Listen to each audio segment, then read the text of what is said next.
keep on kissing babies and hugging fat girls.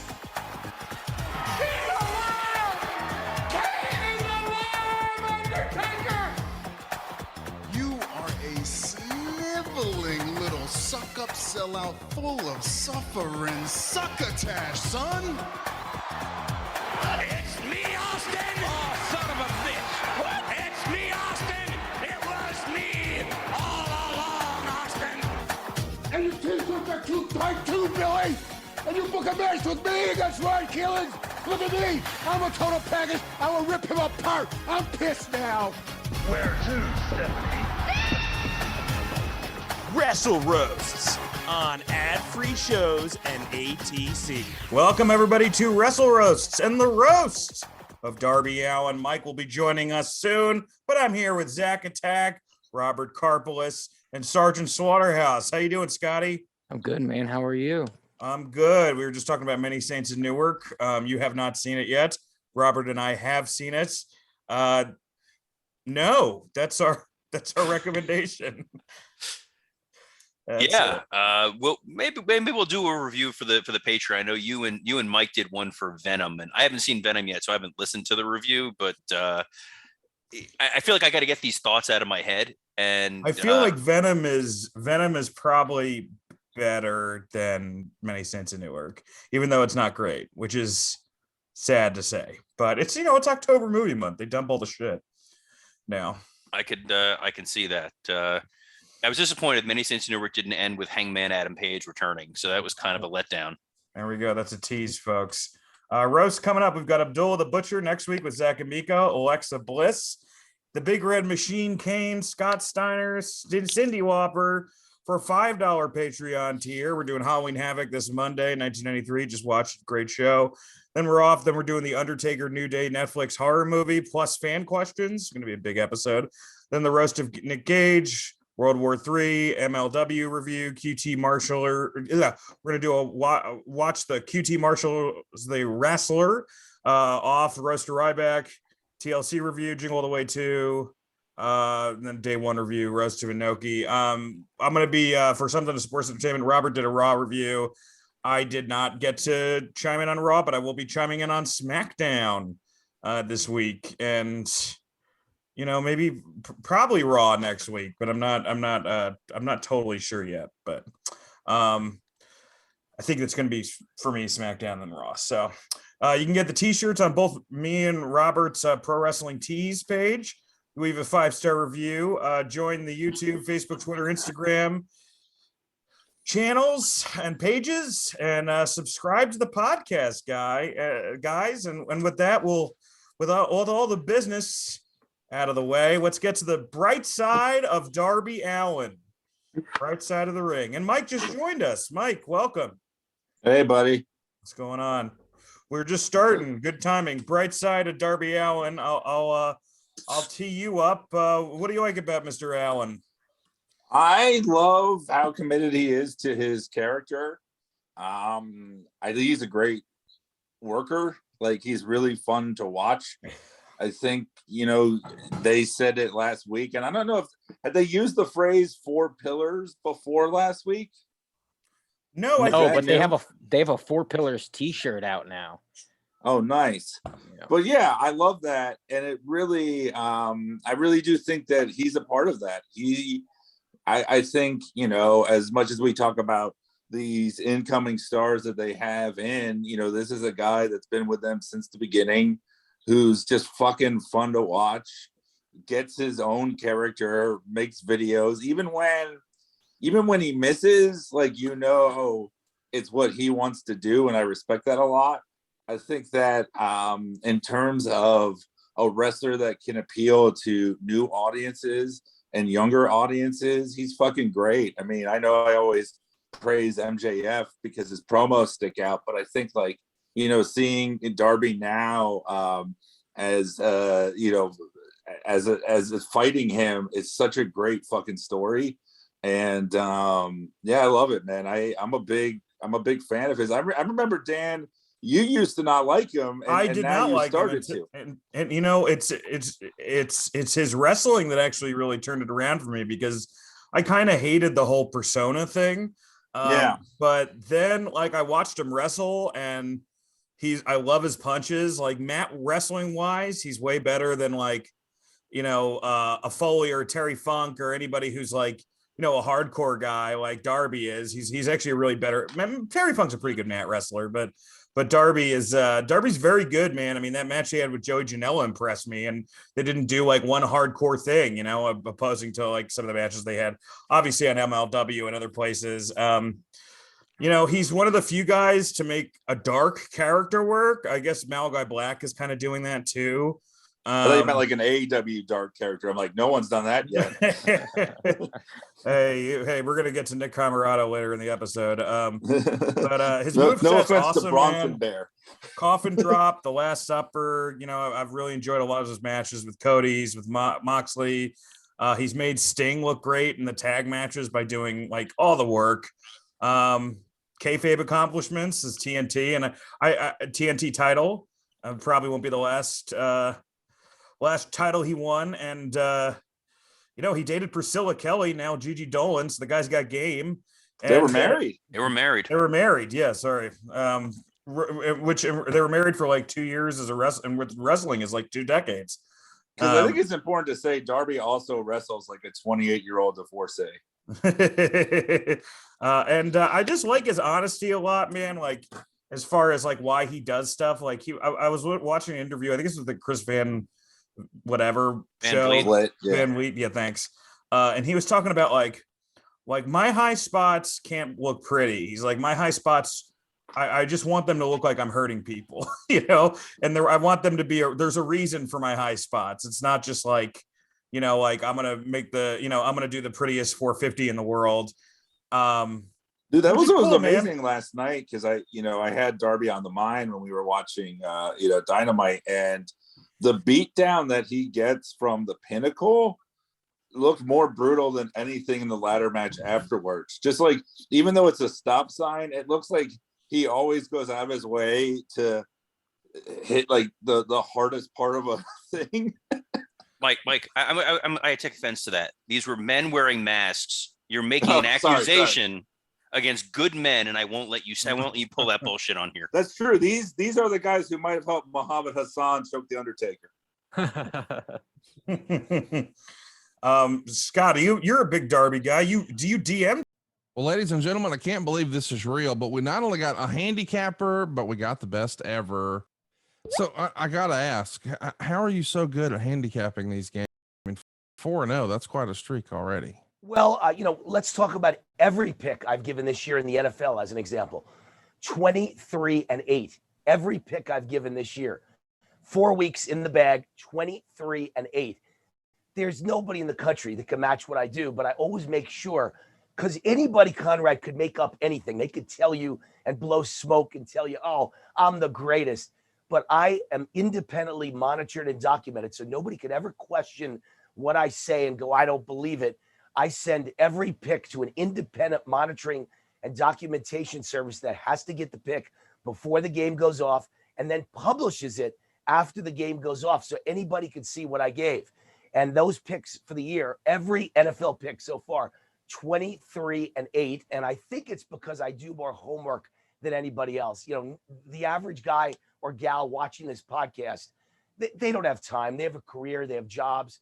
They might read the newspaper or go online and see something, but they don't have time 80 hours a week to study the games. That's what I do. And I have a crew of guys behind me, my consultants, who every week we get together 3 times a week and they throw their ideas at me. I throw my ideas at them. And then I pick the final 5 plays on Saturday and Sunday in college and pro football. So, I've got a great team behind me too, but we're all doing together hundreds of hours of homework. So you don't have to. It's all at VegasWinners.com. I don't know about you guys, but I'm going to VegasWinners.com right now. Let's win some money.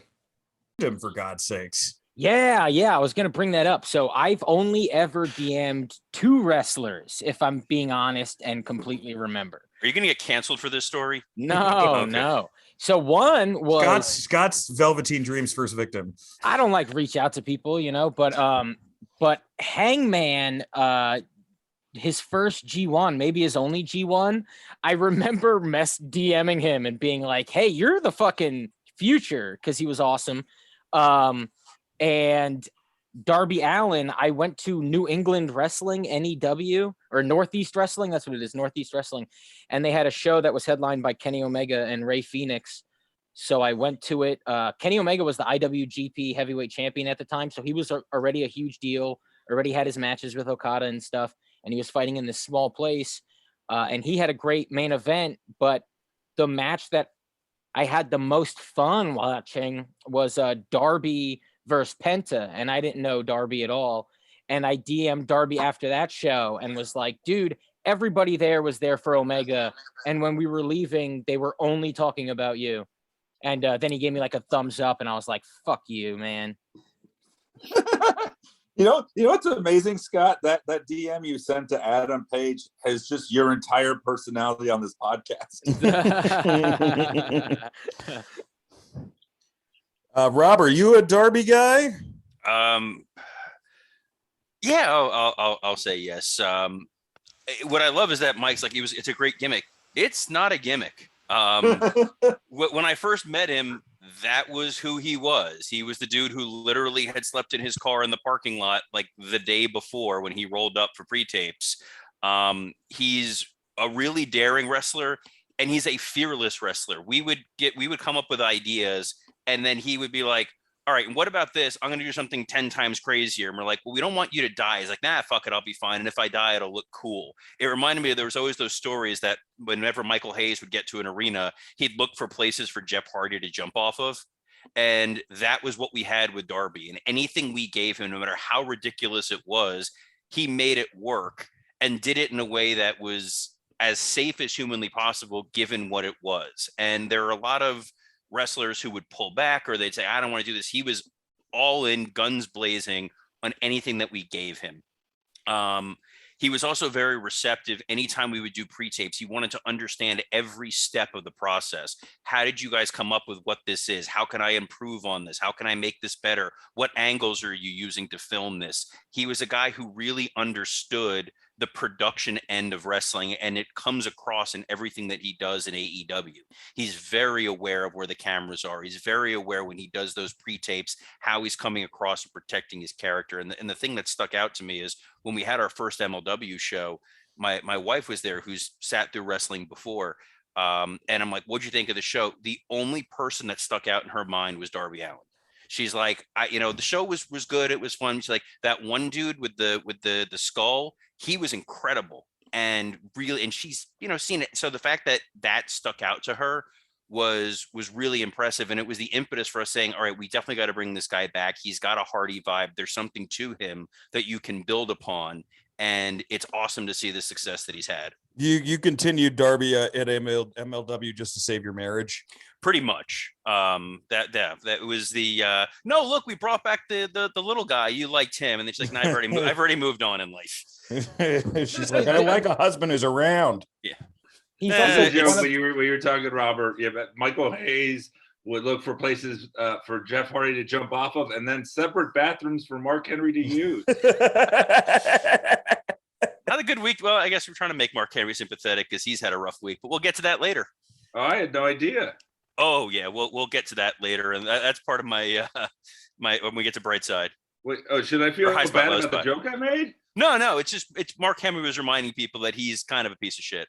But not okay. but Michael Hayes is way worse. He unfollowed Robert. Okay, so it's just a joke with no winners. No, this was he made a whole thing about how everybody's soft because of bullying, and him and Bully Ray were talking about how they would just smack guys in the back for complaining about this stuff being too hard in the ring, and if you complain about what happens to you, you're a candy ass. Wait a minute. Bully Ray is pro bullying? It's shocking. That doesn't seem like that. That's a big surprise. Oh, big news, guys. New breaking news. Vince Russo just commented that Tony Khan is a mark. That's the big news, guys. Yeah. Bro.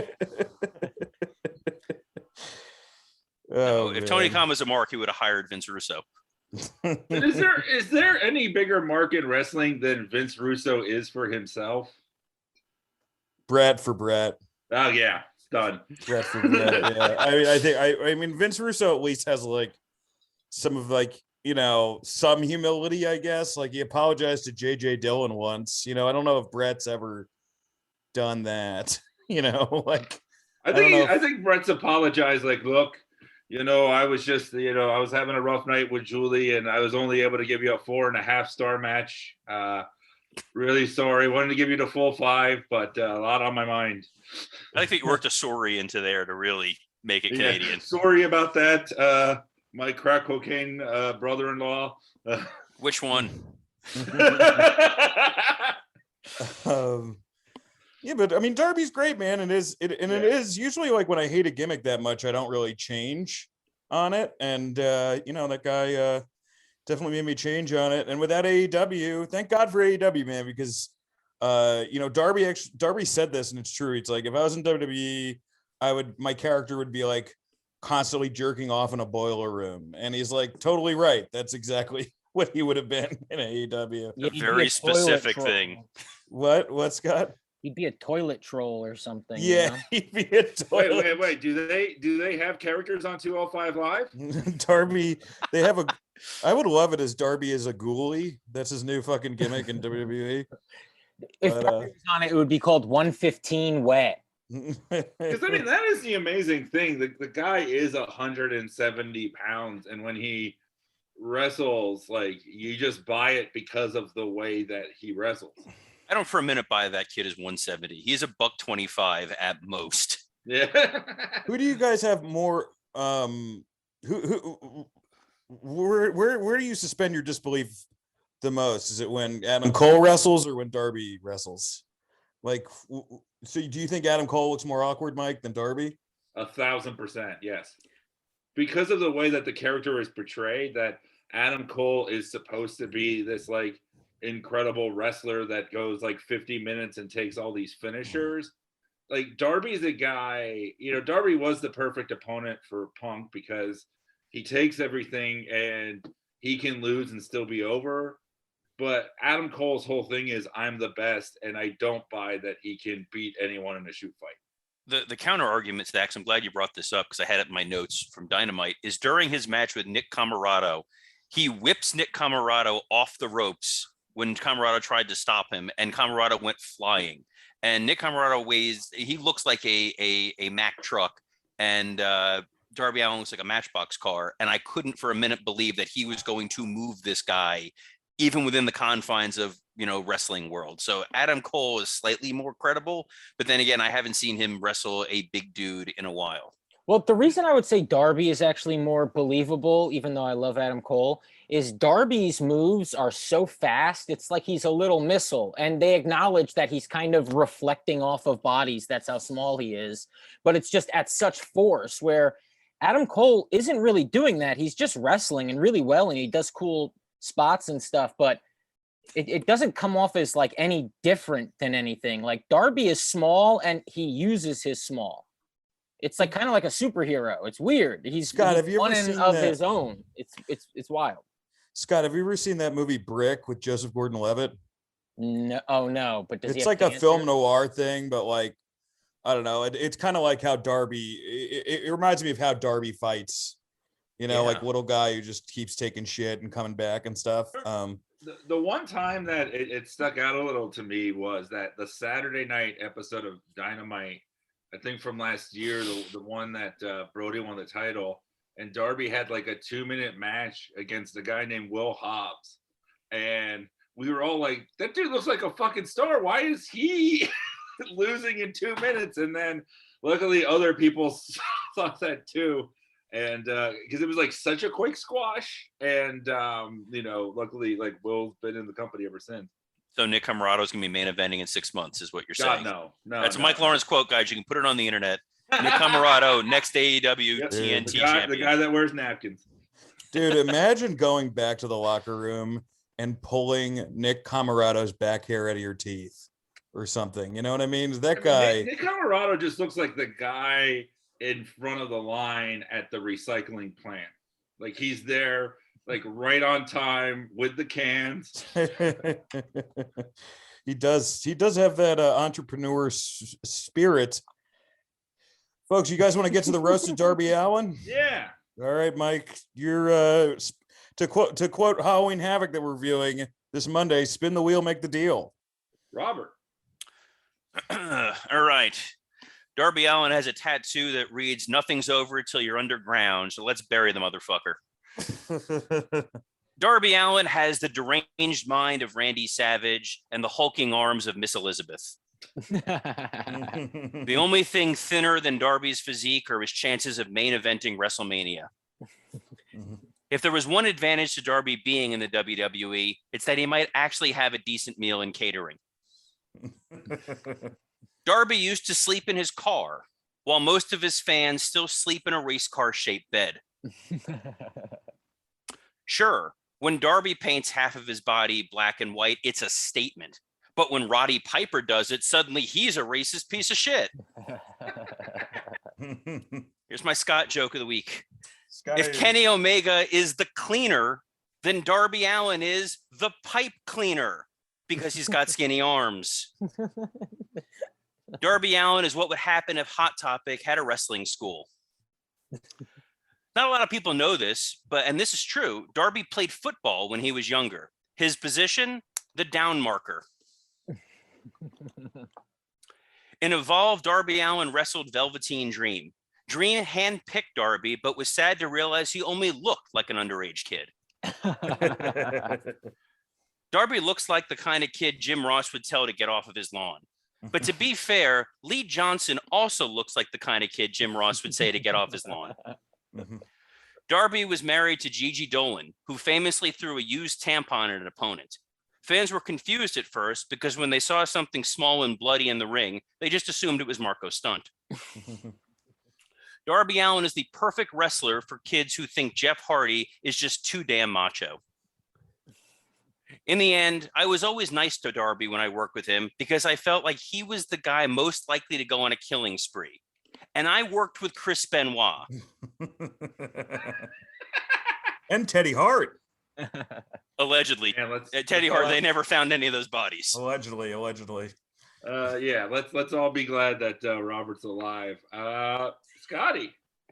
Oh shit. All right, let's do this. Darby Allin, starring in Tim Burton's Peter Pan. The hell? His character is like, "Hi, I'm Johnny Knoxville, and this is Les Miserables."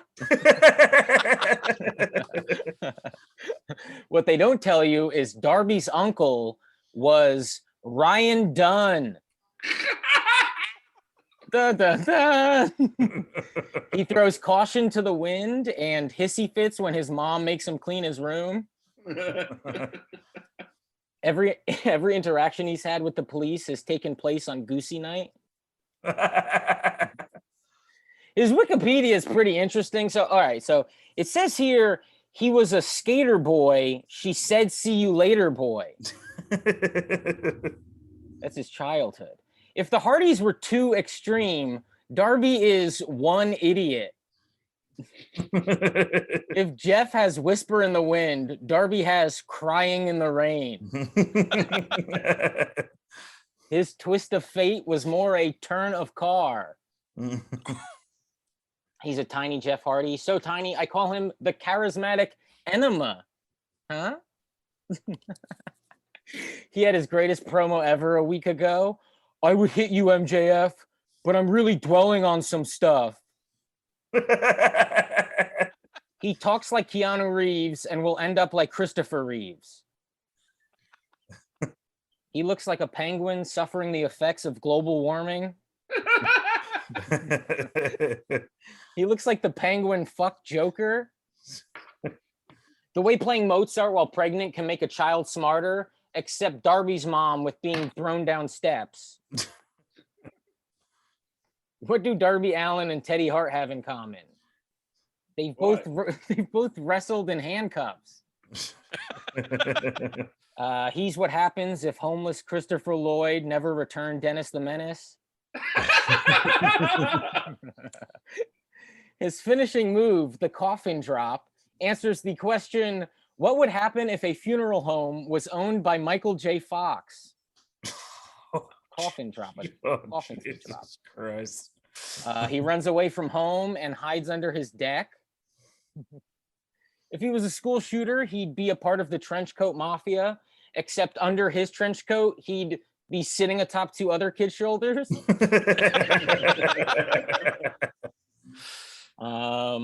He's a perfect example of why we need a TNT belt, and his uncle is a perfect example of why we need a seat belt.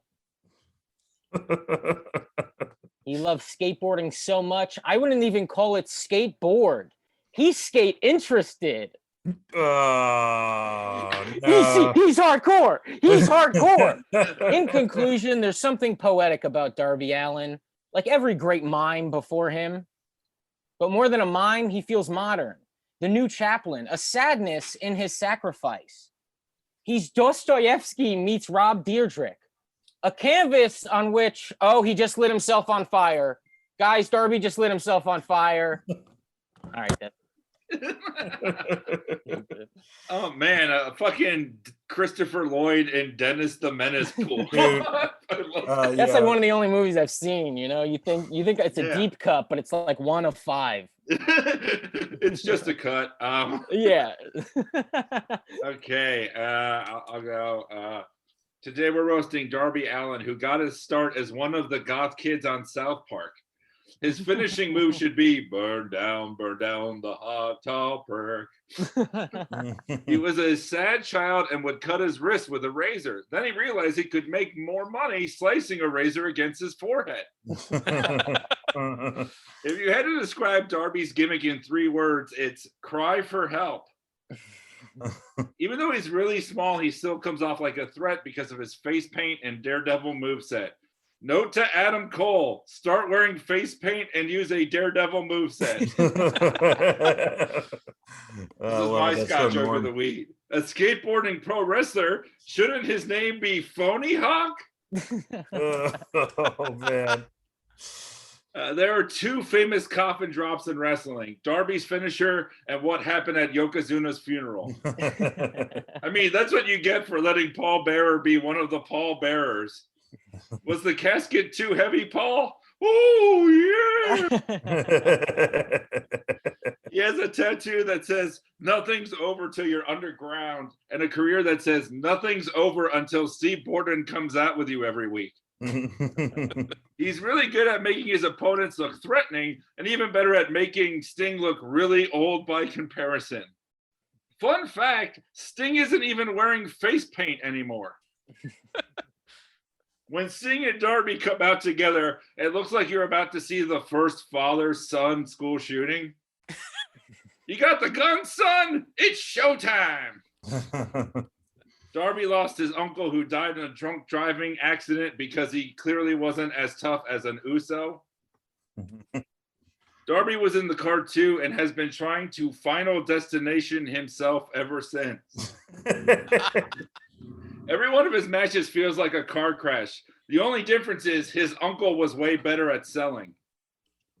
Oh, Jesus Christ. And finally, this is my favorite thing. This was actually in his Wikipedia, the following sentence. He also took part in collegiate wrestling, but only because he assumed it was professional wrestling. Darby, the difference is collegiate wrestling. In collegiate wrestling, a 170-pound guy like yourself would get fucking killed taking on guys bigger than him. Like, actually killed. Not some fun gothy, I die so I could be born again bullshit. Like, genuinely murdered. Nick Camarado would kill you faster than he kills my interest in wrestling whenever he's on screen. I think Mike just pointed out the next big dream match, which is Darby Allin, Gable Stevenson, folks. That's what we want to see. All right. Darby's what magically appears when Jake the Snake runs out of methadone. He's the kid in grade school who ruins bring the class hamster home for a night. Darby's straight edge, which means he chooses to wear this shit.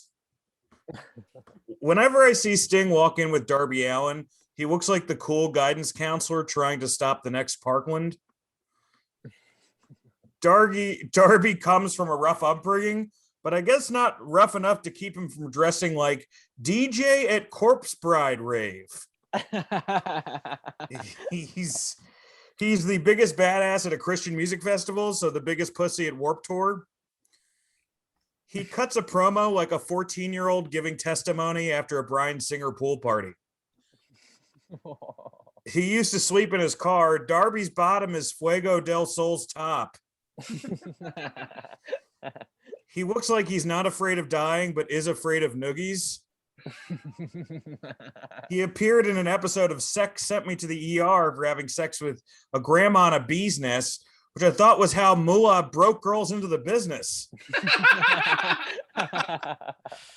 He pulls pranks like setting off stink bombs without anyone knowing, which is also how the Usos will eventually find Rikishi. He looks like zombie Ally McBeal. If it wasn't for AEW, Darby entering the ring with TNT strapped to his waist would have ended in suicide. I mean, without his Party City employee discount, Darby Allin is just better childhood James Ellsworth. His ring entrance videos are what would happen if Calvin Klein had commercials starring circus employees. He used to live off a George Foreman grill at Planet Fitness, or as Nick Khan calls it, catering. He looks like the guy Marilyn Manson hires to protect him from Evan Rachel Wood. If you tattooed drug-free on your knuckles, then you did tattooing wrong. Tattoos aren't supposed to highlight what makes you employable. On my knuckles, drug-free. On my back, college-educated, and good at powder point above my cock. And finally, also, Darby, watching your uncle die doesn't mean that every day is Halloween now. After my uncle died, nobody said, "Who's the guy paying respects dressed as Buzz Lightyear?"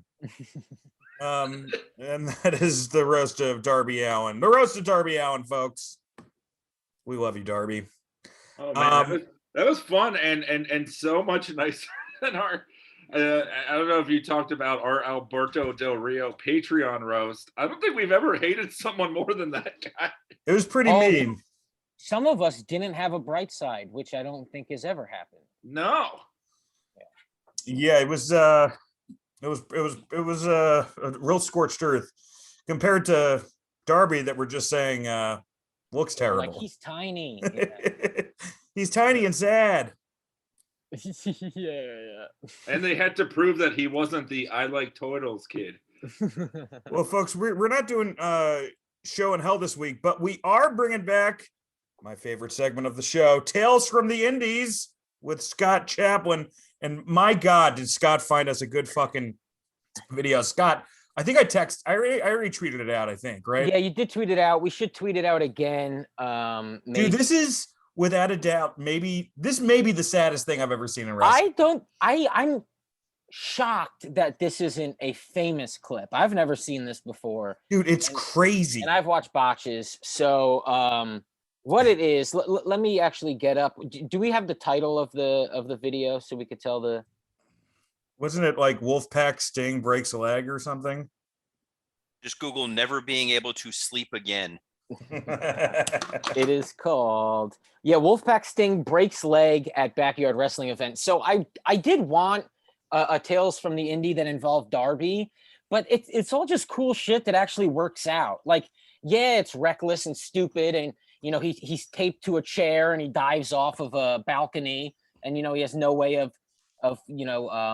defending himself if anything goes wrong. There's a lot of stuff like that with Darby, but it all ends up working out at the end of the day. So instead, I chose something that is kind of related to Darby in the sense that the guy coming out is billed as Wolfpack Sting.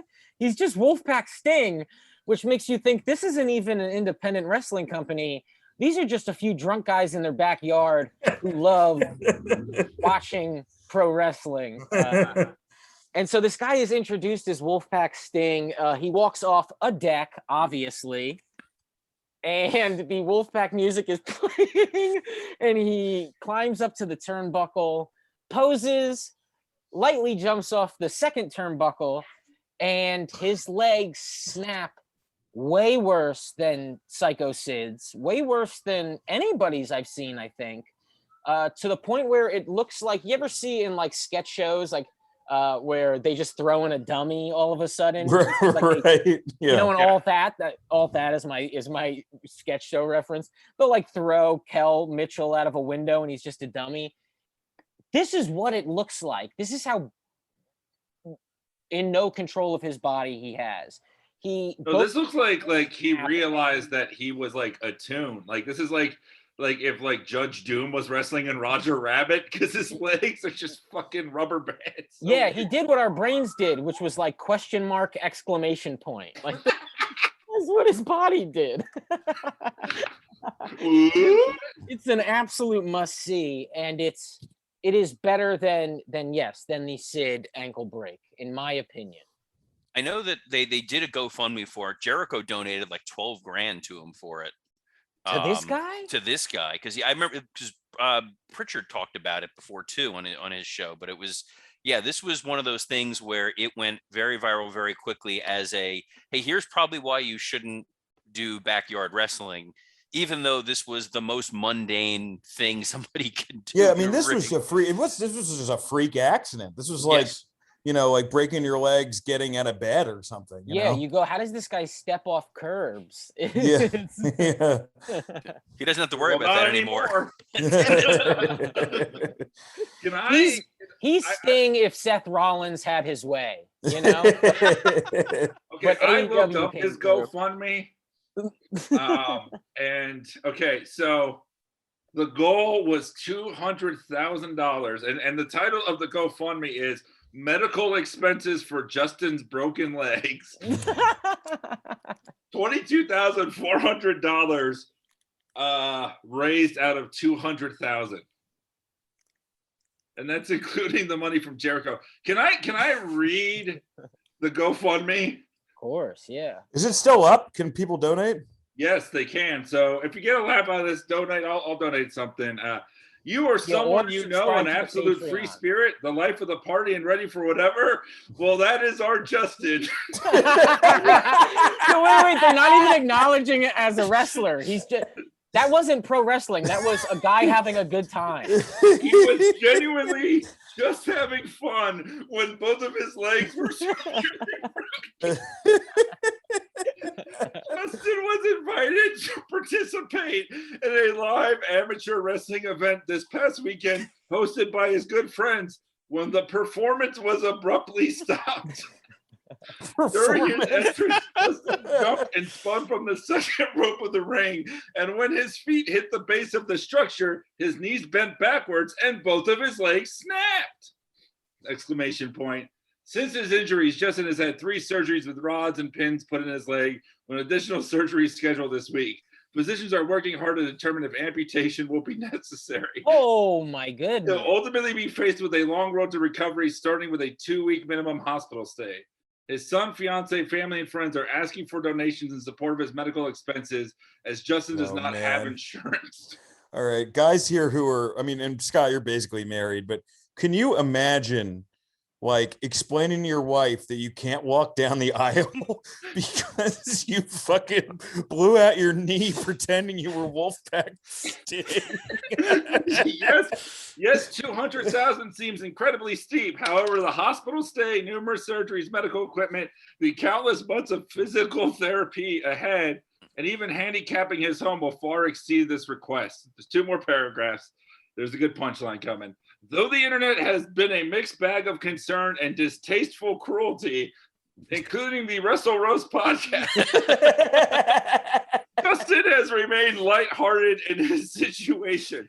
However, no amount of money will cover the emotional damage he would continue to endure through the aftermath of this horrible accident, so any offerings would help. Justin has been through so much physically in the last few days, on top of a recent custody battle. No. He's hardcore. He's hardcore. Any contributions to alleviate this unfortunate financial burden? At very minimum, we simply ask you to pray for Justin. Oh my God. Dude, like they're framing it like it's like the mean-spirited internet. I'm like, this isn't Harambe. You dressed up as fake Sting. You're stuff like singing. Your legs went like an ATST in Star Wars. They just went the other way. Yeah, it was It's like an ostrich sitting you're not down. A hero. You're not like a first responder. I feel bad. Donate, please donate. Also join the Patreon, but donate too. Make sure this guy. What a fucking brutal injury. Hard to believe the custody of his kid was in question at some point based on his judgment. What if the match was to determine the custody of it? Also, Justin's going through the custody battle. Wolfpack Sting is doing too sweet. Dude, he should have changed it and said like, hey, this was my son's birthday party and he loves Wolfpack Sting. So I dressed up as Wolfpack. My 9-year-old son who loves 1999 WCW. Dude, how great was that Wolfpack Sting song though? I mean, that's one of the top 5 most underrated theme song ever. Oh, that was great. All right, Dan's takeaway from this: the man is crippled forever, but what a cool theme song. Yeah, donate to this guy's GoFundMe, guys. He's seriously. I mean, we had a good laugh, but medical expenses for Justin's broken legs is still on GoFundMe. Yeah. Be like Chris Jericho and donate. And also have a really weird body. Let's get to, do you guys want to do Dynamite or Dud first, or the We Must Hate Ourselves World Cup first? Duke the Dumpster Drosy versus Mantar. Am I the only one who did it this week? Was there a homework assignment? You turn into substitute teacher Dan again, and all of a sudden, did anybody else do the assigned reading? All right, let's do that then. Duke the Dumpster versus Drosy versus Mantar. Which gimmick is worse? Mantar is for sure worse. Yeah, even though this is interesting because they were kind of during the same. I had this idea, man. I started fantasy booking. What if Hunter comes back and starts hanging in the rafters, but he's wearing the Mantar suit? Like it's a complete psychological break. Yeah, it's crazy, man. The Mantar match that's there, like you can watch it on YouTube. I mean, I guess there's a couple, but I've never seen like a wrestler's feelings get hurt like during the match. And there's a point where like he takes off the Mantar outfit and just looks like he realized like, what the fuck have I done? You know? And he's like a pretty normal looking guy too. I always remember him as being this weirdo, but I'm like, oh, this makes it worse that he's like a normal looking guy. But and I mean, my thing is like Duke at least looks like a trash man. Mantar also looks like a trash man. Like there's no, it's got to be without a doubt. Like Duke Dumpster Drosy is a terrible character. Like the whole him playing basketball with I mean, it's really bad stuff. Even for the new generation, it was bad. But Mantar is just horns and hooves above the competition. Well, and it's like not what a Mantar is, right? Well, Minotaur, yeah, it's kind of like that, I guess. You have to have like another guy behind him, right? Well, Minotaur, they already probably somebody else already owned the rights to the name, and Vince is like, fuck it, let's do Mantar. Nobody owns Mantar. Well, yeah, but a Minotaur is a human on the top and then like an animal on the bottom, which is what Wolfpack Sting is getting inserted onto his body as his new gimmick. Please donate. Yeah. The Mantar? Right. So what's worse, Robert, Mantar or Duke the Dumpster Drosy? So it's two different kinds of worse, because Mantar looks like Scourge in Thor Ragnarok, like Carl Urban's character. But what sucks about the Mantar gimmick is they spent so much money on making that animal head. They spent a fortune on. How much money did they spend on it? It looks like it probably cost them a decent amount of money. It's not something you just throw together. It looks like when they were part of like on the Flintstones, they would go to the water buffalo meetings. That's interesting that you noticed that, because my note was, I think they found the outfit first and they're like, all right, we just need a character for it. You know, it was something Patterson had in his garage. No one asked why he had that. The Duke the Dumpster Drosy thing, I feel bad because he had potential because of his size and his look, that he could have been something, and instead they just kind of gave him this stupid gimmick, but he made the most of it Mantar, he couldn't walk around wearing the thing on his head, and then when he took it off and wrestled, he was terrible. So I feel like it has to be Mantar, but I just feel bad for Duke Drosy because he never got a fair shot. They just gave him a really, shitty gimmick. Well, the other thing about a gimmick like that, though, is kids are afraid of garbage men. There's videos online of kids waving at garbage men kindly, but I remember as a child thinking they were like monster people, to like deal with, you find out they make good money and stuff. And well, Scott, you're from New Jersey, where the garbage men are monster people. Yeah, and it was a time of like, don't talk to strangers, like your neighbors could be vampires. This was like around that time where like that was going on in movies and stuff. And you go like, yeah, a garbage man could try to beat the shit out of Scott grew up in an episode of Erie, Indiana.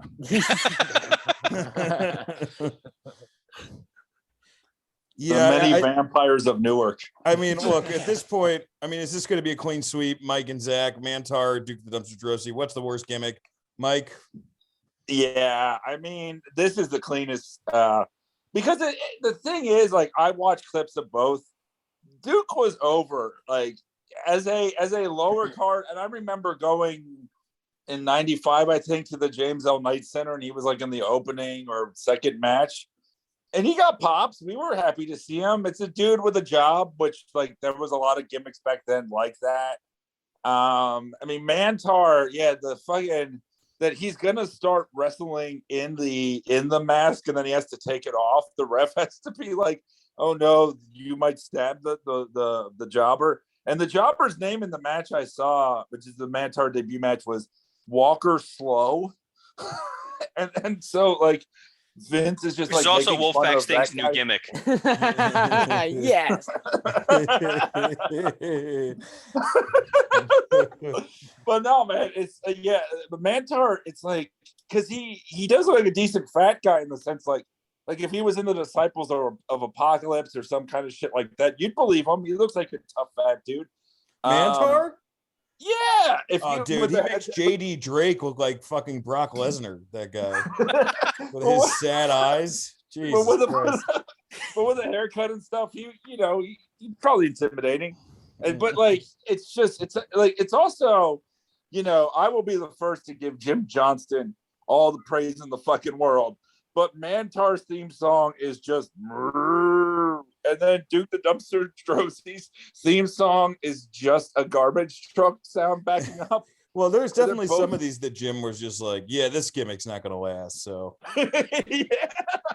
yeah, he's like, I'm going to go work on the Undertaker's third theme. Like, this is what he did. Like, this is why he was able to give Mankind an outro, because he was like, just have a fucking garbage truck. But the one thing I found out, which is hilarious, is Drosy gave Triple H his first loss in WWE. Yes, he did. I also love that Bret Hart had to wrestle Mantar. Like, if you ever want to know if Vince liked Shawn or Bret more, that's really all you ever need to hear, is he made Bret Hart wrestle Mantar.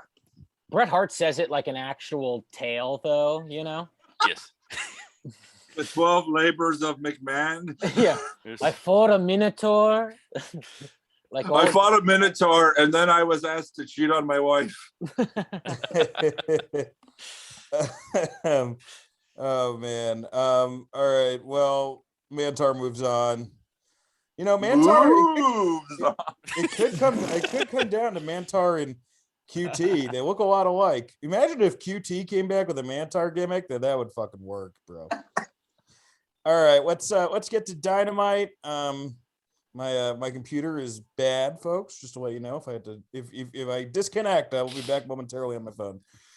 Let's go to AEW Dynamite. Hour 1, the Super Elite versus Daniel Bryan, Christian and Jurassic Express, CM Punk promo, Cody and Arn at Casa de Cody, Sammy Guevara versus Bobby Fish for the TNT title, and American Top Team scoring off against the Inner Circle in a promo at the end of hour 1.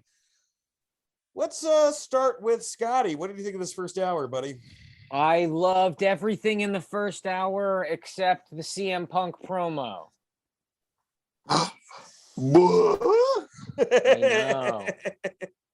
What didn't you like about it?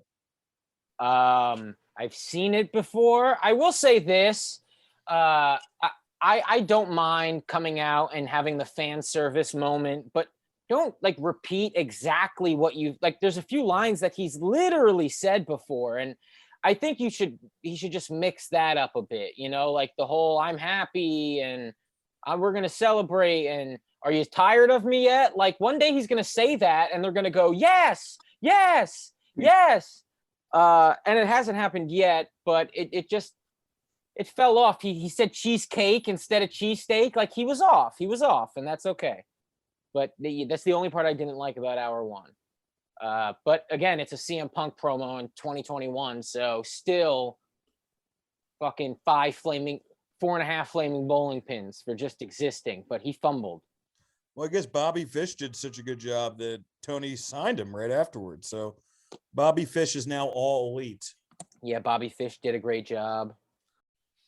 Arn, holy shit, that was everybody, let's just jump in on this, I guess. But yeah, the Arn thing is my new favorite. Holy shit. It's the best. It's the best thing in wrestling right now. He's just outside of Cody's house, like with a knife. Burning clothes. Well, when I saw that, I was like, this is first off, like I just seen Dirty Work, and I was like, am I watching that scene where Norm thinks he's in front of Gary Coleman and Adam Sandler? Like it was that surreal, like where I was like, because I just saw the flames and shit. And yeah, it's just so funny. It is.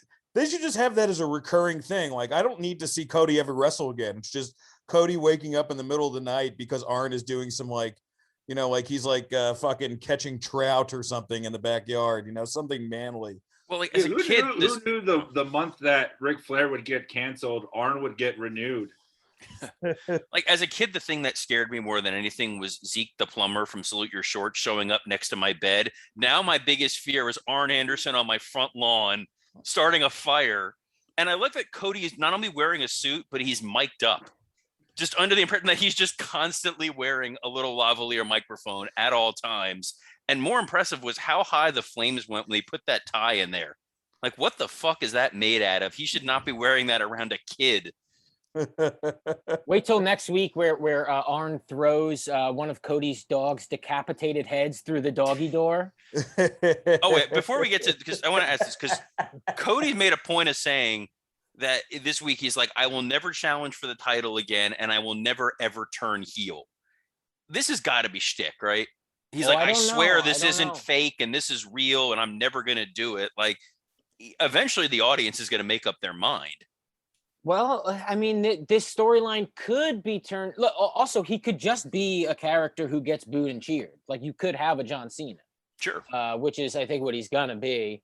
But it looks like they're going the direction of Arn as this Yoda cat. I mean, Yoda was grumpy. Let's not forget. Yeah, but Cody was I also a dick think to he him. had a switchblade. I think he had a switchblade. But like when he walked out there and Cody's like, what are you going to do? Shoot me? Like, yeah. But to up to person's head, I will.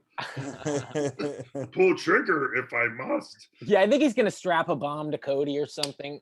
I think we're going to get some good television. And I hope to see more of this in AEW. More backstage, like off screen, like out of arena stuff. I know they like to appeal to the audience in the crowd, but I do like backstage shit. And I don't think AEW does enough of it. Not just backstage, you know what I mean? Like elsewhere stuff. well, if you like stuff filmed at Cody's house, there's a show I got for you. Dude, is it just me or like, do they need to like sign Paige Van Zandt yesterday? It's like she gets to the ring, man, and it's like she just has that thing where you fucking look at her, like it's like that. It's like almost like the John Cena thing where it's like no matter what they're doing, you're just like, that's interesting, All right, hour two. I wanted to say something. Mike and I haven't talked about hour one yet. Oh, also the 8-man. Amazing. Obviously, the botch was the botch, but amazing match. A lot of fun. Okay. Dude, was JR like actually pissed during that? Oh, I don't give a fuck what JR is. What's his age? Who gives a shit? Robert, what did you think about this first hour? Who gives a shit? No, I'm kidding. The 8-man tag was good. Tony Schiavone had the line that kind of summed up my thought on it, which was they're entertaining themselves. which is kind of how I feel like whenever these guys are in their wrestling, like they're just doing it for themselves. It just happens to work out that it's really entertaining. I like that Moxley's promo was basically just, I don't want to be around my kid. Amazing, Which is, bro. yeah, that's setting things nicely. Yeah, the Punk thing feels like they're just trying to come up with excuses to put him out there, and he's getting kind of tired of it. The Bobby Fish Sammy match was fine. I thought it was a good match. Jim Ross's just bitterness towards everything going on really showed up here when Jericho threatens Lambert after the match, and he's like, I'm gonna beat the living shit out of you. He's like, not the living shit, that's the worst kind of shit. Like Jim Ross was so like, I don't know what Conrad did to him earlier in the day, like if it was a whole episode about Bell's palsy to set him off, but he was in a fucking pissy mood. He was in a nightmare mood, and it was coming out the entire show. And I liked the little Acclaim promo where they made fun of the Lucha Brothers for being villains from Scooby-Doo. Them in small doses getting to do that is a nice way to reintroduce them. Yeah, those guys are great. Yeah, I went into the 8-man a little hesitant just because I didn't think that you should have Kenny and Brian in the ring together, or the potential for one of them to pin the other. But it worked. It was fun. I mean, this is where like I really give credit to AEW over WWE that they do sometimes. The show started with everyone in the ring, and at like 8:01 p.m. the match is already happening. And, like, I think sometimes showing the television audience those entrances and those pops is really important, but I don't think you need to do it every single week. And, it was like a thing for the live crowd. And then we just got the full match without, that much interruption. So I thought that was actually, and Mike, well. Yeah, Punk. Oh, sorry, go on, Scott. Sorry to interrupt you, but their entrances, they put out a tweet saying at 7:50, go on their YouTube, and at 7:50 you could watch the entrances, which I thought was kind of cool. Yeah.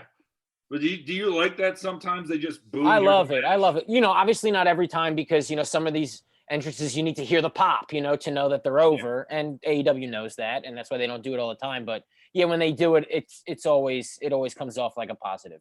Yeah, and I think, so Punk, here's my problem with Punk.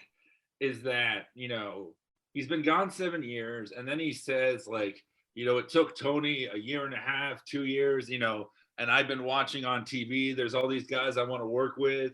And there's still, now it's been over a month. There still isn't a program. It's almost 2 months now. There still isn't like a feud.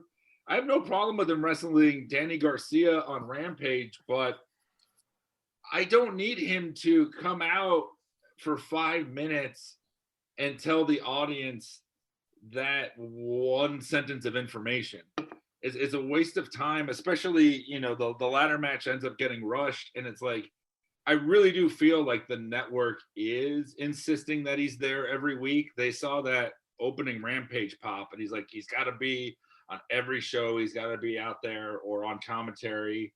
And I don't think he does if you're not going to do anything with him. It just feels like a waste, like it's amazing to me that he was gone for so long. We wanted him back, and now it's like I'm already sick of him in this iteration. Like I want to see him. But I will say this, I think long term this is the best decision they've made, because a thing about Punk is you want to root for him, but his character is so based on like working hard and being actually good. Like his character is him as a person, and you can't just throw him into the limelight because now he's a guy who showed up, and what's the difference between him and fucking Dave Bautista and The Rock or this and that? And so it's when he does get there, you want it. You're starving for it when he finally fights an Omega or a Bryan. It's something you're begging for. Otherwise, you come early and fucking go home. Now he's he's going to work with these young guys, put guys over. It's something so different. It's so unlike everything he's claimed he's hated, like the Hulk Hogan types and the Triple H types.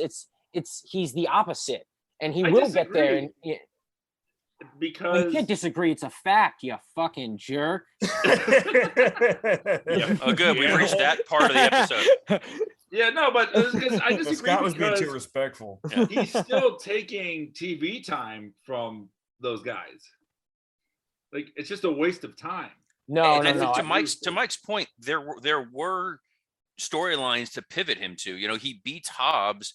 You have Ricky Starks. You could continue the Punk going against Team Taz, and him and Ricky Starks would be a fun match or a fun story to tell. Instead, it's just, all right, I'm gonna pick you, and I'm gonna fight you, and that's your prize as you get to wrestle me. I think we want to see him sink his teeth into something rather than just, I'm out here because I need to come out and wave at the crowd. Well, and that's coming, and it's definitely going to be MJF. And I think a part of that is MJF beating Darby or doing whatever to Darby. But also, I think it's another reason Punk comes out and kind of kisses the town's ass every week or every couple, other week or whatever, because MJF every other week, he's coming out and completely shitting on the town. CM Punk's come. I mean, they are polar opposites. And I think it's kind of intentional right now. And I think that's what is going to happen. And we're all going to go, thank you, AEW. I mean, I hope so. And then Lambert, it's like,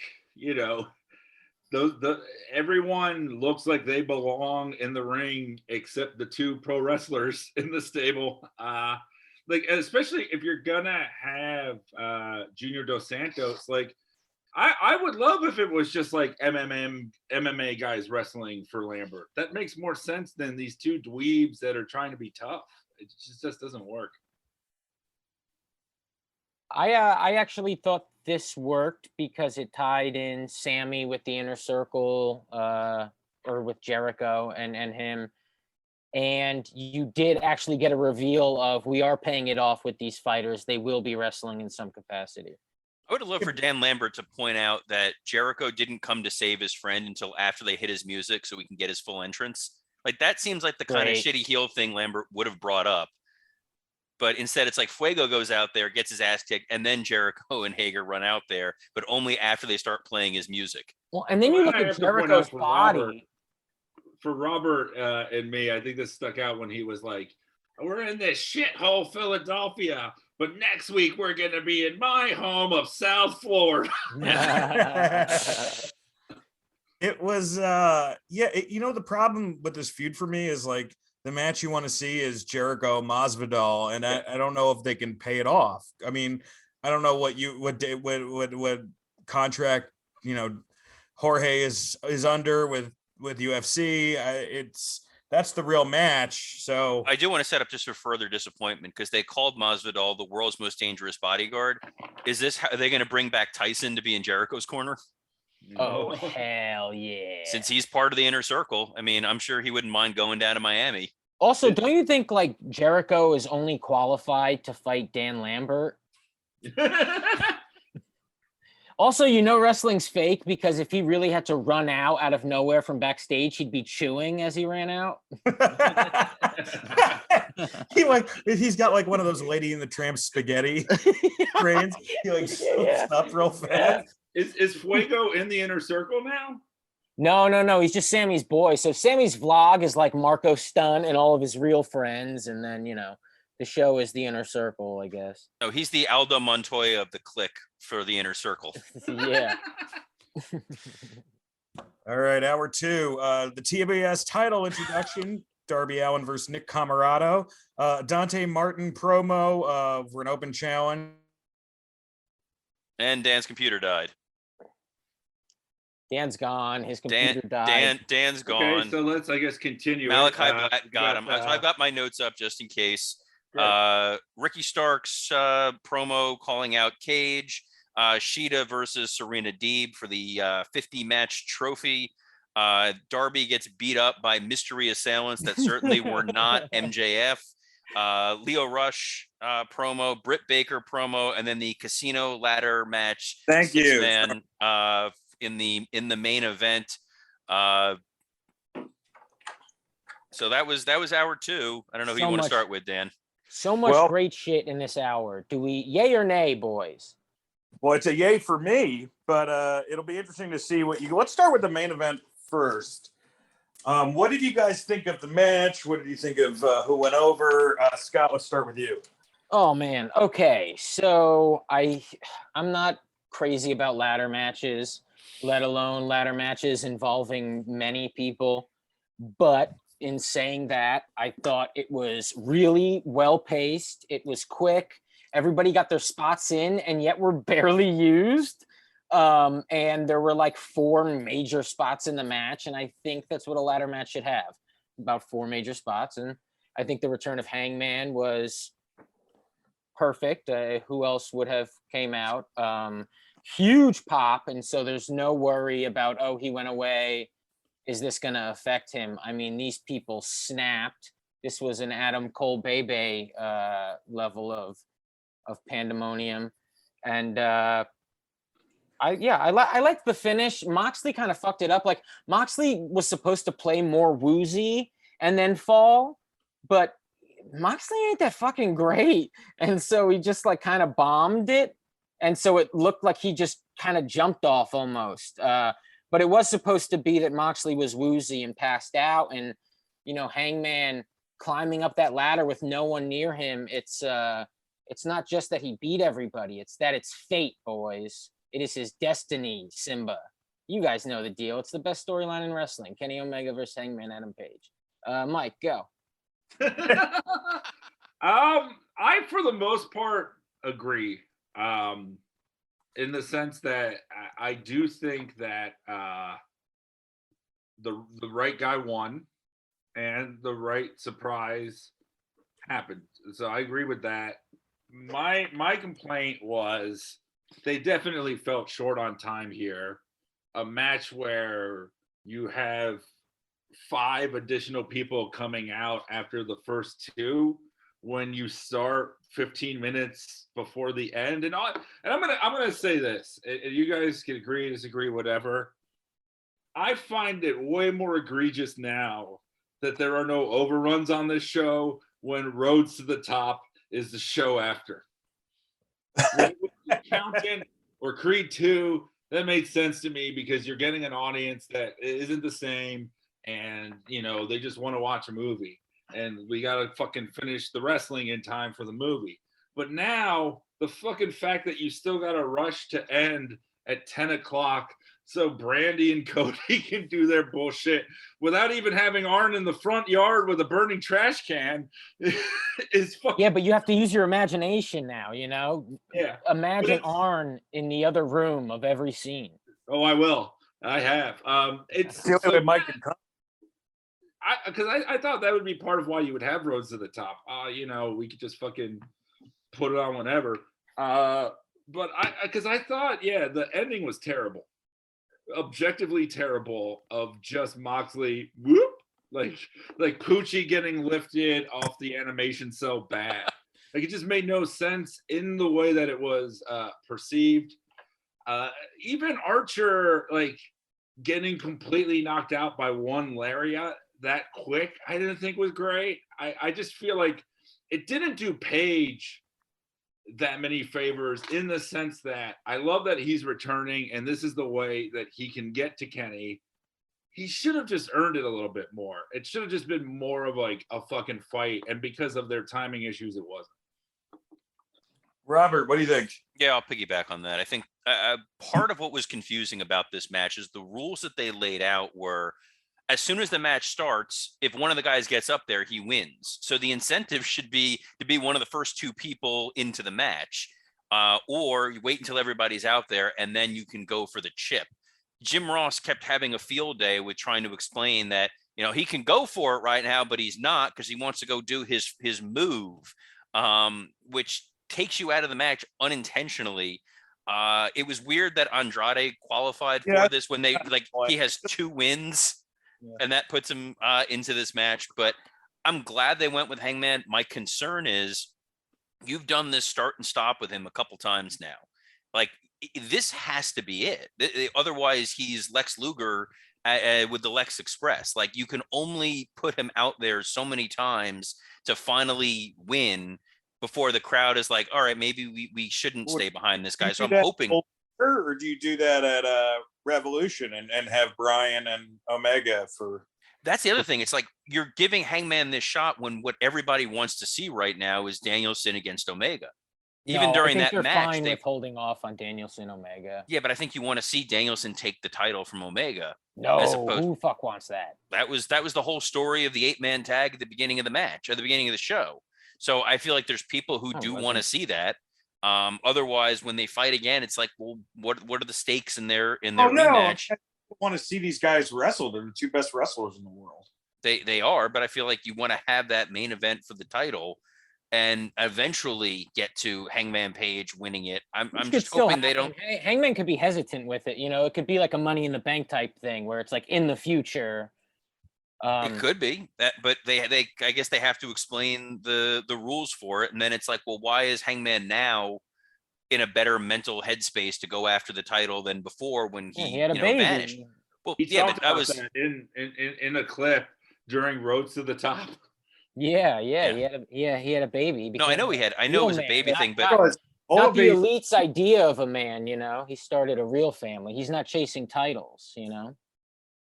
AEW, it's just a race to see who can spend the least amount of time with their daughter. Hangman, Cody, Moxley. It's just who can hang out with their kids the least. That's the real EVP. And that's why Jake Roberts was there, to teach them all how. Who was Lance bringing to the ring, by the way? Who was that guy? I don't know. Somebody Jake found on the side of the road. I'm guessing we don't have Jake because of travel, right? And I thought we had Jake last night. We had Jake last night. Yeah. Oh. I didn't even notice. Oh, also the Serena Deeb match I thought was so cool, having Sheeta lose. It was good, yeah. That was I just thought that was so much fun. I got really into that, and the crowd was really into it. I love how somebody online has already ruined the TBS title by pointing out that it looks like it says hose instead of TBS, and now I can't unsee it. Oh no! So they need to adjust that. And that if that was good enough, JR sitting down with Darby and then starting like, I see it's a casual Wednesday. That was a joke. Like something happened to poor Jim Ross, and it's got to come out. But he was here's what happened, happy Robert. Okay, I went to Chick-fil-A. And they didn't have my fucking Chick-fil-A sauce. Yeah. It's like, that's the name of the fucking restaurant. How you going to be Chick-fil-A without my Chick-fil-A sauce? The Leo Rush thing, the Dante Martin thing. I love all of that. The Dante Martin Malachi Black thing was fucking awesome. They've so nailed this character so well. And Dante Martin's the right guy to go in there and get his head kicked off. That was a thing of beauty. The only thing that was kind of weird was that Ricky Starks thing where he's like, Brian Cage isn't here, so I'm going to talk a bunch of shit. And then Brian Cage was there. It was just Cage's wife that everybody keeps talking about. She was complaining about his booking on Twitter or something. Yeah, she was complaining that he's underused and all of that. And I mean, he is, but we know why. He's not great. And I will say I did read the Rampage spoilers. I don't know if you want me to say them or not. Does Danny Garcia go over? But regardless, I do hope that the fucking Team Taz shit is done after this week. It's been going so long, and I want to see Ricky feud with someone else. The guy's really talented. Well, how excited are we for QT Marshall versus Sting? I mean, that's your main event for the next pay-per-view, right? You could hear a pin drop in that arena. That's how powerful that moment was. Dude, when his tummy stuck out, when he took that scorpion nut drop, and that little tum stuck out, that was so funny. And then I did love Sting no-selling his cutter. Yeah. On the week QT shirt comes out, no less. Let's talk about the Pinnacle attacking Darby. I thought that it looked amazing. Darby sold the shit out of the 2 moves that they did to him. And also I thought it was very funny that it was obviously them and everyone was acknowledging it, but it is like a legal thing and a way for MJF to just be like, no, it wasn't, even though it was. It's just a good time. Sean Spears is a decent cameraman, so at least he's got a good career when this finally bottoms out. I do love that he steals the camera, but the cable puller is still behind there feeding the cable. That was one of the best. Like, that dude is committed to his job. I don't care who I'm working for, man, as long as the check clears. As long as I'm working for Khan, unlike Urban Meyer, hopefully, by the time this comes out. Mike, former AEW talent, Urban Meyer. Yes, former the biggest heel in AEW, Urban Meyer. Better than Dan Lambert.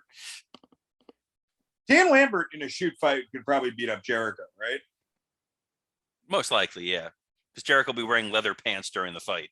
Well, no, I'm just saying because I don't know how it works. I've never really heard anything about him, but you figure you train the best fighters in the world, you can probably throw some punches. It depends on if Jericho's sober or not. There are all those stories of like drunk Jericho was a force to be reckoned with. Real maniac. Yeah, All right, dude, Heart Dungeon, bro. Come on, you know all about it. Let's check in with the Twitterverse. Mike, what was the question of the week? Mike? Hello? Hello. Hello?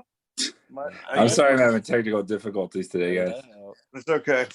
Do you want the Twitter question? Twitter question? Yes.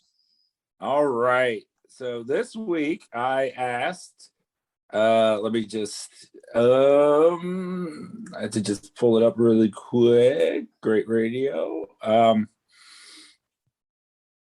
right, you want to go to the high asked- spot? We'll come back. Try to imagine an even worse name for Braun Breaker. So we've got Christopher W227, the Batty Daddy Samson Reiner, at Will Dynamite Lee, Dog F McGee, at Chris Economatis, the Gremlin Faced Dog, at Real Chris Fault, Braun Bray KKK at Broza FGC, name him OVW, obviously violating wellness. Promographic Ken, Scott Carpelis, the smart version of the Zodiac, AEW, WWE, AEW, WWE. At Lash7247, Adolf Third Reich Steiner. At Kick Clouds, Ross Rasler. At Terminal Frank, oh God, it'd have to be something real dumb like shit. I don't know, like Von Wagner or JC Jane. You know, just historically bad. At BitWT, Howler Fuhimi, and at Mike Ellis 1978, Gage Goldberg. All right, best Twitter fans in the world, best podcast fans in the world. Be on the lookout for the question for this week. Let's go to the high spot, low spot. Mike, what was your high spot this week? My high spot, I don't give a shit. It got nothing to do with the wrestling. I fucking love Squid Game. I watched it. The best heels, best faces, best drama in the world right now. Everyone's watching it. Everyone's loving it. And if you haven't, you should. It fucking rolls. It's Squid Game. Everything Mike said, but the G1.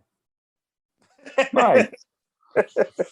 I heard the Tai Chi Jeff Cobb match is really good. Yeah, man. Tai Chi winning me over this G1. Dude, all right. Well, I'll check it out. I'm looking forward to it. Robert, what was your high spot this week? On the SmackDown edition of the draft, seeing Swerve Scott get drafted to Friday Night SmackDown. Known that dude for years. I think he's a tremendous talent, and I think this is a real opportunity for him to make a big star out of him. Super happy for him. Really looking forward to seeing that. I'm going to go with Hangman Page coming back and just realizing, that's going to be the next big baby company, and just seeing him and Mox off, thinking that's going to be a huge feud at some point. I also want to honorable mention Xavier Woods for bringing up King of the Ring all the time. He's like trying to get King of the Ring over because all he wants to do left in wrestling is to win King of the Ring. And so he's just like screaming about it after every match. And it's just, it's just fun to see somebody give a shit about kayfabe stuff. Aren't they bringing it back? They are. This week is the first round on SmackDown, which Dan and I will be covering for something to Sports Entertainment with. And there's also a Queen of the Ring, right? Yes. Queen's the What's ring. It's called Queen's what? What is it called? Queen's Boulevard. Queen's Gambit Arts? or something? Yeah, Queen's. Queen's not allowed in the presence of Prince Muhammad. My low spot this week, I just checked out because for some reason I got like really anxious. I got really excited because I was like, oh, Goldberg's contract is up. And then I went online and I was like, I was so fucking off base. Contract doesn't end until 2023. So now it's just going to be building people up for Goldberg for the next like 2 years and getting people ready to either lose or beat him. But either way, it's just like, it's such an albatross on their booking is Bill Goldberg, and realizing that I'm just going to have to see so much of this shit, for another like 2 fucking years. It's kind of frustrating. What's your low spot this week, Mike? The draft. I'm gonna say the draft. I just find it so uninspiring creatively. I feel like I used to like it when, and I don't love GMs, but at least it made sense when they were picking and all of that. It's just now, it's just like a little bit of a shuffling. It doesn't feel like that much has changed. And I would prefer, I'm excited about Gable Stevenson and Swerve Scott and the debuts. Maybe I'm a traditionalist of the last 10 years of wrestling logic, but the post WrestleMania, Raw is where you should do debuts, or just within storylines. Like I just the whole draft thing. Well, now they're in this company. It's just fucking dull creatively, and it really looking at the results really showed my disinterest in the company and further proved it. Robert. Yeah, so mine is the draft as well for 2 reasons. First of all, and if anyone thinks I'm the pro WWE guy, holy fuck. First of all, they do this WWE draft where they have, and I don't know if they even remember this, they have women's tag titles. I don't know if you're aware of this, guys. There's women's tag team champions, and they took every women's tag team that existed and split them up over the last few weeks. So you already split up Nia Jax and Shayna Baszler, and then with the draft, you split up Natalya and Tamina and Tegan Nox and Shotzi Blackheart, and then they wonder why nobody gives a shit about the women's tag division. The more egregious issue they ran into, and this is a television show where they wrote this narrative, because Dan and I talked about it on SmackDown. The big dramatic part of SmackDown was Roman Reigns threatening Paul Heyman, saying, you better get the Usos drafted to SmackDown, and then tells the Usos, if he doesn't, leave him for dead. That was the cliffhanger. Which means there was this was your cliffhanger of SmackDown, your massive story going into Raw, making the audience care about what's going to happen on Raw. And then with the second pick in the draft, the Usos are drafted to SmackDown. Yeah. Zero dramatic narrative. And the reason why it pisses me off is they wrote this fucking show. It's not like it's a shoot draft. Yeah, They had the chance to tell the story of Paul Heyman panicking and then maybe making a promise to Adam Pearce, like, if you take them, Roman will do something. And then, and this is just a little asterisk to this in terms of the fucking stupidity of this company out of Connecticut. We sat through Extreme Rules. The top rope breaks. Finn Balor, the demon, tumbles down. They don't even mention it again, let alone why it happened. So you are a fucking idiot for watching WWE programming. Speaking of which, Dan and I'll be covering SmackDown for Something to Sports Entertainment with. Yes. I love the women's tag thing. It's like AEW having 2 women's titles when they won't even have 2 women's matches on a show. And now WoW has a better roster than the AEW women's division. We got Tessa Blanchard, and we brought back AJ Lee. Yeah, the AJ Lee, like, she's just gonna be there for like the photo op shit, right? I mean, yeah. And what time was that Serena Deeb Hikaru Shida match last night? 9:25.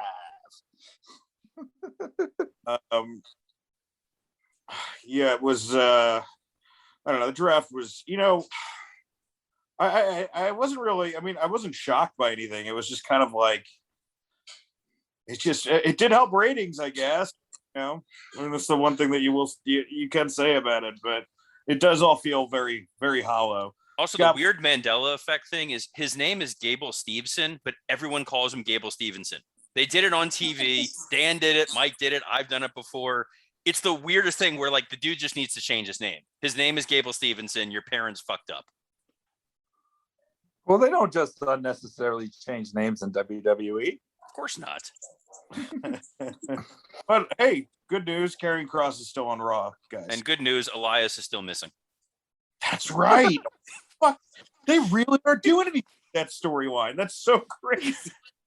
I don't know if you guys see the Scott and Mike. You don't watch Raw, but Elias, like for a couple weeks, he was taking the acoustic guitar and destroying it in a cemetery, and Elias was being reborn, or Elias was dead, or it was this whole thing like we were about to see this metamorphosis of the Elias character, and then they just completely fucking dropped it. That's it. Nobody. I don't know. I mean, are they saving it, or is this just? Or are they saving it? Yeah, they're going to pay off the Mojo Rawley with blue face paint too. Well, this kind of ties in with my low spot, which is doing shit that makes no sense. Happy Corbin was working, and maybe he still does, but we'd be wrong for liking him now because he has a sidekick named Madcap Moss, who Dan likes. I kind of like. What the fuck, dude? I like Madcap Moss. Dan loves like a con artist magician. Yeah. Well, what do you think we do for a living? I love Madcap Moss, man. I'm just happy Riddick Moss is getting his time in the sun, man. Well, he's no Amazing Jonathan. It was. I don't know, man. I just think Madcap Moss is kind of fun, But really I don't know. It's I have to always like everything, or else I start breaking down in department stores and stuff. So, as long as you wearing a mask. You don't like Madcap Moss, Robert? I'm happy that they're doing something with him. It seems like an unnecessary addition to what seemed like it was almost working with Happy Corbin. Yeah, it's a weight on Corbin. God damn it.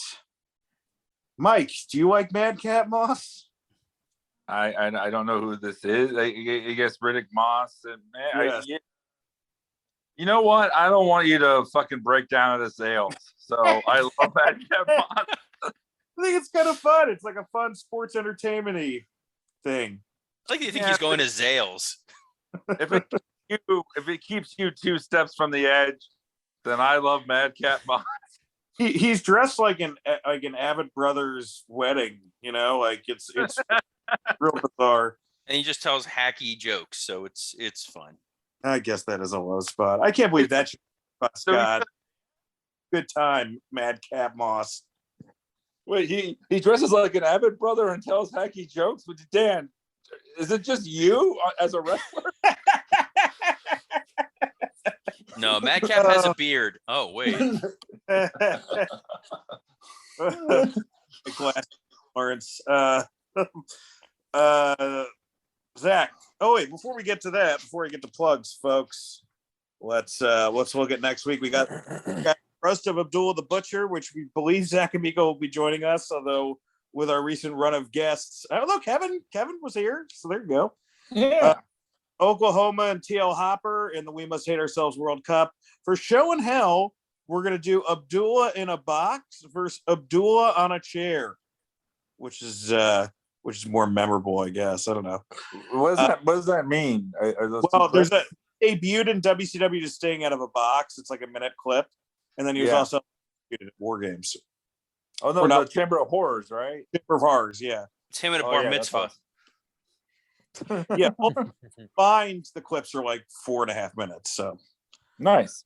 Then we're also going to be doing Dynamite or Dud, obviously, and High Spot, Low Spot. We're going to be covering Halloween Havoc 1993 that comes out on Monday. It's a really great show, really crazy show, and we're going to be Robert and I are going to be covering SmackDown this week. Oh, I'm actually going to have to do SmackDown next Friday for something to sports because I have something Monday. So I'll be doing SmackDown the next 2 weeks.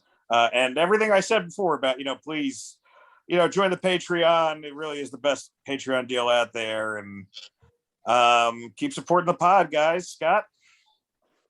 Ditto. And also Scott _Chaplin on Instagram and Twitter. Mike? Yeah, the Patreon is fun. Dan just like texted me, want to talk about Venom, and we talked about Venom for like an hour. So we sometimes will just put fun, weird shit like that on there. It's a good deal. And the Facebook group, a lot of creative, funny posters, a lot of funny memes and shit on there. I saw today on our Facebook group that there was a Vice documentary about the GameStop thing, and one of the people they interviewed was a GameStop manager named Chris Benoit.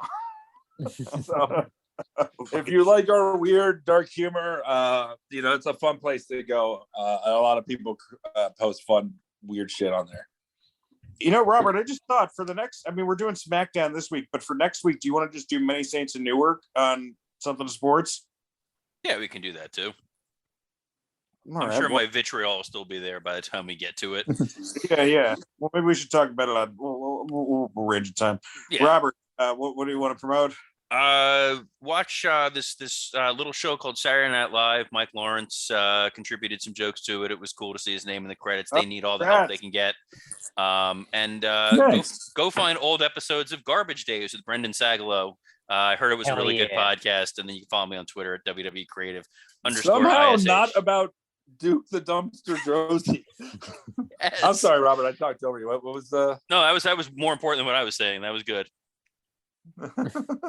And Zach. You guys won't be doing Dynamite or Dud next week because it's Saturday Night Dynamite next week. Oh, that's right, from Miami. So sad. Oh wow! All right. And- Well, we'll flip it out. And wash your hands. Wash your hands, guys. Have a good one.